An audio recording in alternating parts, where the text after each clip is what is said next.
Alors, dans l'actualité également, Anne Hidalgo qui renonce à la mairie de Paris dès 2026. Écoutez la réaction de Jean-Philippe Tanguy, député RN de la Somme. Il était l'invité ce matin d'LCI. Écoutez, bon débarras, moi je suis parisien depuis mes 16 ans. Cette ville est devenue catastrophique, ingérable, ingérée. Et complètement, et surtout, ce qui est plus inquiétant pour une capitale, finalement complètement isolée du reste de la France, vivant une vie parallèle, ne voulant plus assurer son statut de capitale économique, politique, administrative de la France. Ça va pas dans le sens de reclus sur elle-même. C'est devenu une ville musée, c'est ça que vous dites? Oui, il y a une ville musée puis une ville forteresse. Voilà, il faut plus que personne ne peut rentrer dans Paris. Voilà. Alors, Madame Hidalgo qui renonce et qui d'ailleurs met entre les mains un sénateur PS pour reprendre le flambeau. Bon, Monsieur Tanguy, il est dans son rôle d'opposant, Gilles Boutin. Oui, en plus c'est un spécialiste de la mitraillette politique.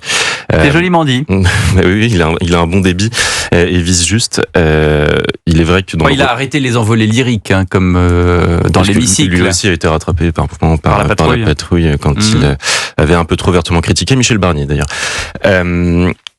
Ce que il traduit, c'est un mal-être au quotidien de beaucoup de Parisiens qui ont subi la manière de gouverner d'Anne Hidalgo.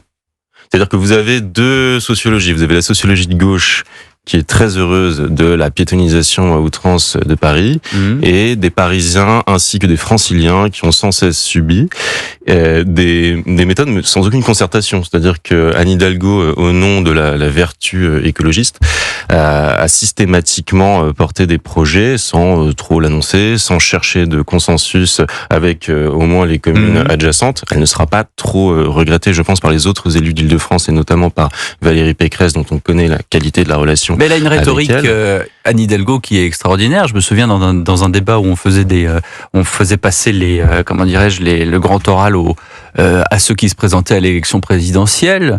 Je lui avais fait remarquer quand même que de plus en plus de jeunes ne passaient plus le permis de conduire. Et je lui dis, en même temps c'est normal, parce que qui a envie de conduire dans Paris? Et elle me répond, non mais vous avez raison, ça roule mieux. Donc en fait, elle a quand même une rhétorique. On n'aime pas. Elle a un aplomb, un culot qui fonctionne. Mais c'est bien pour ça que je pense dans l'argumentaire de Jean-Philippe Tanguy, lorsqu'il parle d'une ville forteresse, c'est très juste, c'est-à-dire qu'il y a vraiment une césure entre Paris et les villes limitrophes. Les Franciliens et ceux qui sont encore plus éloignés de Paris sont aujourd'hui condamnés finalement à quasiment payer un écho pour pouvoir accéder à la capitale. La dernière décision d'Anne Hidalgo de limiter à 50 km/h le périph' était encore un geste de plus à l'encontre de ceux qui cherchent à atteindre et à accéder à la capitale.